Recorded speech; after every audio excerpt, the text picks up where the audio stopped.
হয়, আজি চুকাফা দিৱস। বৰ অসম গড়হুতা চাওলুং চুকাফাক শ্ৰদ্ধাৰে স্মৰণ কৰি ৰাজ্যৰ প্ৰান্তে প্ৰান্তে বৰ্ণাঢ্য কাৰ্যসূচী গ্ৰহণ কৰা হৈছে। আৰু এয়া হৈছে মৰাণৰ তিলৈতো বিশাল আয়োজন কৰিছে টাই আহোম যুৱ পৰিষদে। তিনিদিনীয়া কাৰ্যসূচীৰ আজি অন্তিম দিন আৰু অন্তিম দিনা কাৰ্যসূচী ইয়াৰ প্ৰথম কাৰ্যসূচী হৈছে সাংস্কৃতিক শোভাযাত্ৰা। আৰু সাংস্কৃতিক শোভাযাত্ৰাত ষষ্ঠীৰ লগতে পদ সঞ্চালন কৰি সুন্দৰ শোভাযাত্ৰা অনুষ্ঠিত কৰা পৰিলক্ষিত হৈছে। বিভিন্ন জাতীয় জনগোষ্ঠীয় যি নৃত্য অথবা সাংস্কৃতিক কাৰ্যসূচী ইয়াত পৰিৱেশন কৰা হৈছে। আমি কথা পাতিম বিভিন্ন দল সংগঠনৰ বিষয়ববীয়া আছে। আৰু এই মুহূৰ্তত আমি খোৱাং সমষ্টিৰ বিধায়ক চক্ৰধৰ গগৈকো কাষতে পাইছোঁ। কি ক'ব বিচাৰিব আজি এই মুহূৰ্তত? আজি অসম দিৱসৰ দিনা মই অসমৰ প্ৰত্যেকটো জাতি জনগোষ্ঠীৰ সকলো অসমবাসীলৈ মোৰ তৰফৰ পৰা অভিনন্দন জনাইছোঁ। চাওলুং চুকাফাৰ নীতি আছিল সমন্বয়ৰ নীতি। সমন্বয়ৰ আধাৰত এটা শক্তিশালী অসমীয়া জাতি 1228 খ্ৰীষ্টাব্দত অহা এই মহাপুৰুষজনে নিৰ্মাণ কৰিছিলে।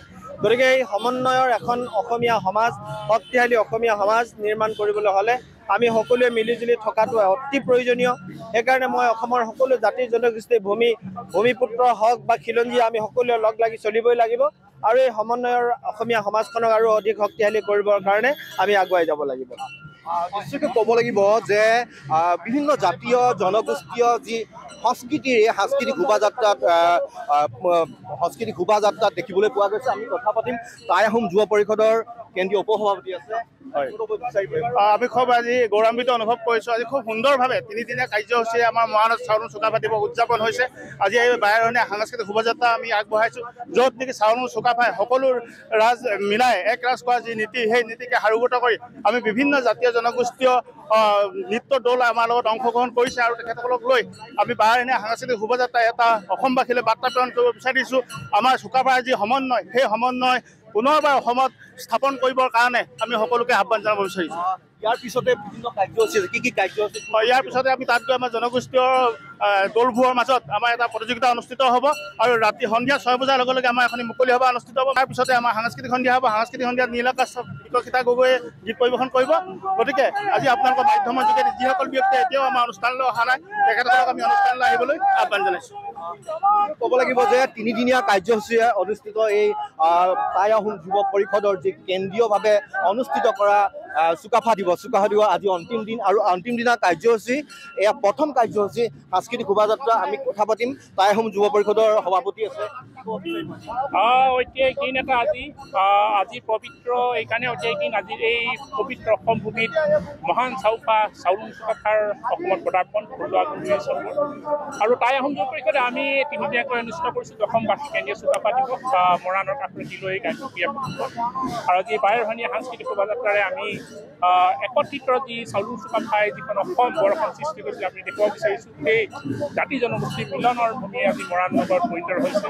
আৰু আমাৰ লক্ষ্য উদ্দেশ্য আৰু প্ৰয়াস এবাৰ এই অনুষ্ঠানটো অনুষ্ঠিত কৰাৰ চাওলুং চুকাফাৰ যি একত্ৰিত অসম বৰ অসমৰ যি সৃষ্টি কৰিছিল বা অসমীয়া জাতি গঠন প্ৰক্ৰিয়া যি আৰম্ভণি কৰিছিল, সেয়া যে নীতি আদৰ্শ তেওঁ সৰুগত কৰি আমি যদি সদায় আগবাঢ়িব পাৰোঁ আৰু আমি যে পণ ল'ব পাৰোঁ যে তেওঁৰ যি আদৰ্শ, এই আদৰ্শ হেৰাই নাযায়। আৰু এনেধৰণৰ যদি একত্ৰিত আমি হৈ থাকোঁ, তেতিয়াহ'লে কোনো ধৰণৰ বহিৰাগত শক্তিয়ে আমাক ভাঙোন মুখি আনিব নোৱাৰিব। আমি আশা কৰিছোঁ চাওলুং চুকাফাৰ নীতি আদৰ্শ প্ৰতিজন ব্যক্তি অসমবাসী মাজত যাতে মিলাই দিয়ে আৰু তেওঁক বিশ্বৰ দৰবাৰত যাতে প্ৰতিষ্ঠা কৰিব পাৰোঁ, এয়া আমাৰ টাইপাৰ লক্ষ্য দিছোঁ। ধন্যবাদ। নিশ্চয়কৈ এক সুন্দৰ পৰিৱেশ এই সাংস্কৃতিক শোভাযাত্ৰাত। এয়া হৈছে মৰাণ নগৰৰ ৰাজপথৰ দৃশ্য। ৰাজপথত বিভিন্ন জাতি জনগোষ্ঠীৰ লোকসকলে এনেধৰণে তেওঁলোকৰ যি কৃষ্টি সংস্কৃতি পৰিৱেশন কৰা পৰিলক্ষিত হৈছে। আৰু এয়া হৈছে গায়ন বায়নৰ এতিয়া সাংস্কৃতিক শোভাযাত্ৰাত অংশগ্ৰহণ পৰিলক্ষিত হৈছে। আৰু টাই আহোম যি পৰম্পৰাগত যি সাজপাৰ পিন্ধি এনেধৰণে টাই আহোমৰ যি পৰম্পৰাগত নৃত্য পৰিৱেশন কৰিছে। আৰু সুন্দৰ পৰিৱেশ ক'ব লাগিব। আৰু সোণোৱাল কছাৰীসকলেও অংশগ্ৰহণ কৰা পৰিলক্ষিত হৈছে। আৰু ইয়াত জেং বিহু ইয়াত কৰা পৰিলক্ষিত হৈছে।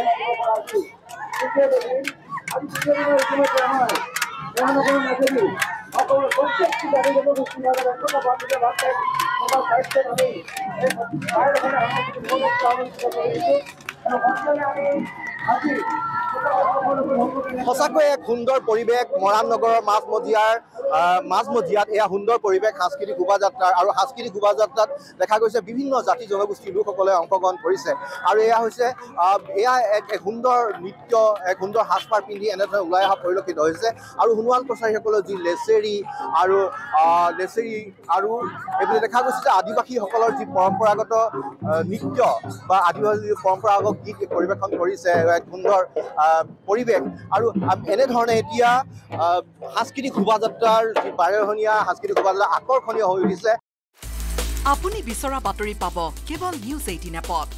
নিউজ 18 এপ ডাউনলোড কৰিবলৈ স্কেন কৰক এই QR কোড। গুগল প্লে ষ্টৰতো পাব এই নিউজ 18 এপ।